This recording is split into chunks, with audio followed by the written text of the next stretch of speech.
It's really sunny. It's lovely out here. I haven't really been in the garden though today. I've been out doing things, but I just wanted to do a quick update because I want to do, I want to show you the beds I've been putting in, and I want to keep track of what I've been putting in each one because I'm going to forget. So I'm going to go out in a second and just show you quickly. But I just wanted to say, my broad beans are flowering. I'm so excited. I haven't grown anything in here. The only things I grew in here were things over the summer.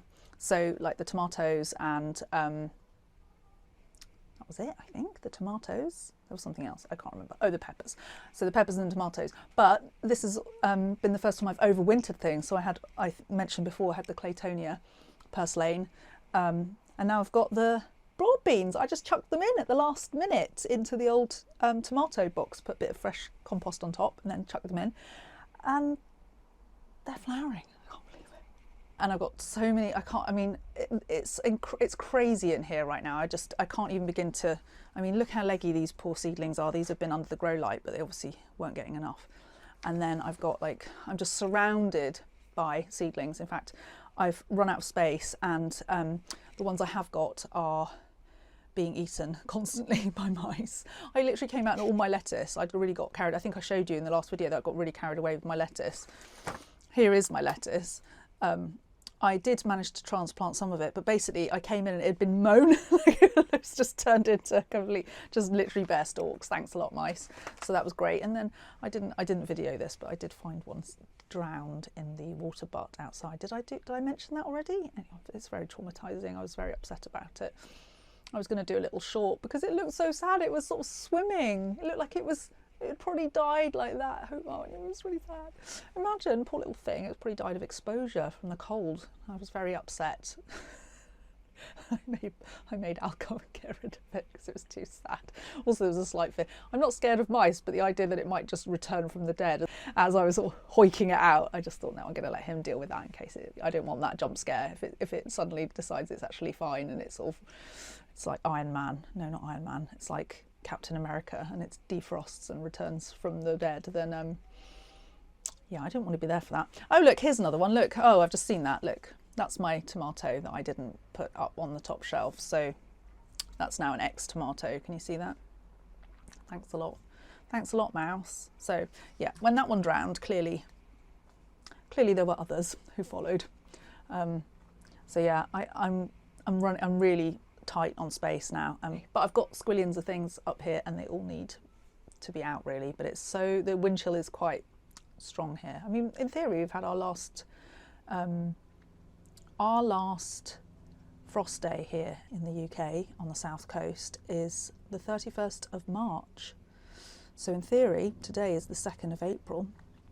We are done and dusted with the frost, so I could start putting things out, but it does mean putting things under fleece, and the wind is so bad here that I don't know if you can hear it. Can you hear it wafting around? It's lovely and warm, but it's got a chilly wind and it will just blow everything. So anyway, I'm waffling on again. I always promise I won't do that, and then I have to edit them because I just went blah, blah, blah, blah. Anyway, what I'm going to do is going to show you outside, and then you can see what I've been up to, because then I can remember, because it's actually been really useful. I remembered the other day because I said in the compost heap which compost bin to use. So I'll do that now. And then I will go and do some knitting, I think, or some more gardening. I don't know. I'll see what happens.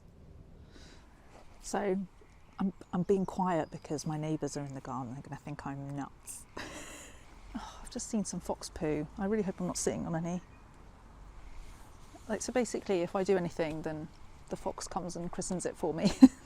So this I did yesterday. Obviously, she's like, how exciting! I'm going to poo on it. Brilliant. In fact, I think there's another one there as well. Thanks, gang. Anyway, this is my new bed area. So I filmed it a few times and I will cut in some shots. Under here, I've put loads of logs and just bits of whatever, old leaves, detritus, things. And then I did have cardboard down, and I did in fact put a little bit of topsoil in because I have a pile of it over there behind you, and a pile of it there as well behind you on the other side. Although it's full, as everything is in this garden, of bloody bluebells. So Spanish bluebells, and they just seem to come up really leafy and without much flower on them, and they don't smell, and they're non-native. Not that I mean, it makes me sound a bit racist to bluebells, and I don't mean to, but it's just that I own a bit of woodland, and we've got native bluebells in our woodland, and it's only half an hour up the road, so I'm just, obviously I'm just paranoid because I know that they're all hybridising all around the country. So that's if that explains my prejudice against bluebells, hopefully, but also the fact that they're growing in my veg patch, so I don't like that.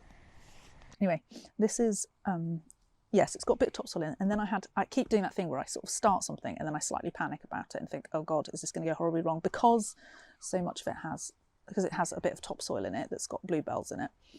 And because the bluebell shoots that I'm getting that are coming up in my compost from where I've chucked, I don't actually know why they're coming up in there. There must be some soil in there. It must be soil from plants or something that I've taken out. Weeds maybe, but it's just got some bluebell seed in it.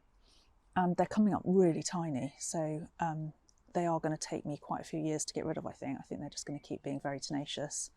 And they're all through my veg patch. It's very upsetting. All in the middle of the garlic. Anyway, on top of it is mushroom compost. I don't have loads of proper compost. I've got my own compost, but as I've already mentioned, there's another fox poo there. I'm going to stop patting this in case I'm just going to put my hand in some bloody fox. Anyway, I Hugeled it. I was worrying about Hugling it. As I just said, I do tend to start a project and then panic that I'm doing it wrong. So I panicked a little bit, and then someone on the internet left me a comment somewhere or replied to me on a comment somewhere not to worry about it and just to chuck it in, it'll be fine. So I'm not worrying about it, I'm chucking it in. This is mushroom compost. It's not the best mushroom compost. It's mixed with some of my homemade compost just because I had it chucked over there. It's full of worms though, and hopefully it'll be all right. I don't know, the plan was to put flowers in here. Touching it again, might have to run in a minute and wash my hands. The plan was to put flowers in it, but as I think I've already mentioned, I might sneak in some veg as well. I think it's going to be a mix of both. So this one is Hugeled. Now I want to talk you through the others, so I might just carry you around. So we've got this one here is full of, now I've got to try and remember. So it's got a bit of twigs in it, and then it's got loads of topsoil. And I'm just making it up now. I can't remember. You can see it's already been dug by foxes. Thank you, foxes. This one is leftovers from the wormery.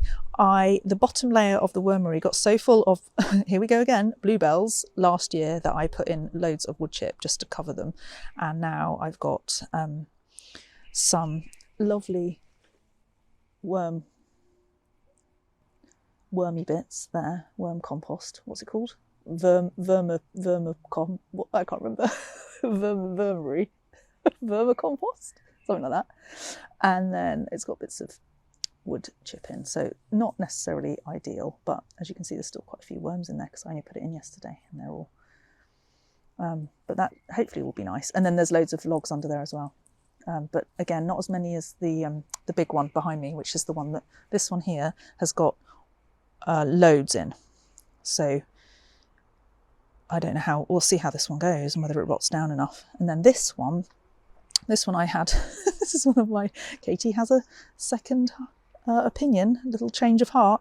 So I put down cardboard originally, and then I put some topsoil on it, and then I thought, oh, that topsoil's got loads of bluebells in it. Maybe I'll just, now I've put loads of topsoil in, I'll put a layer of another layer of cardboard on it, and then just put compost on top.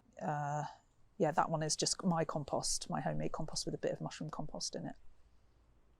So as you can see, I've done a bit more since then, added a bit more compost. I'm still piling up the big one. Planted a few things which I may live to regret because I think the weather's going to turn foul. But I worked really hard the last few days, and I'm really excited to see how it progresses, to get some flowers in and some more veg. Stay tuned. These are the extra beds I put in. I think I mentioned the one on the left is the asparagus. I actually bought a couple of more asparagus. I've got some, I can't remember the variety, but it's a red one. And then on the right, I put in some wildflower. And as you can see, the fox has pooed on it. Thank you, fox.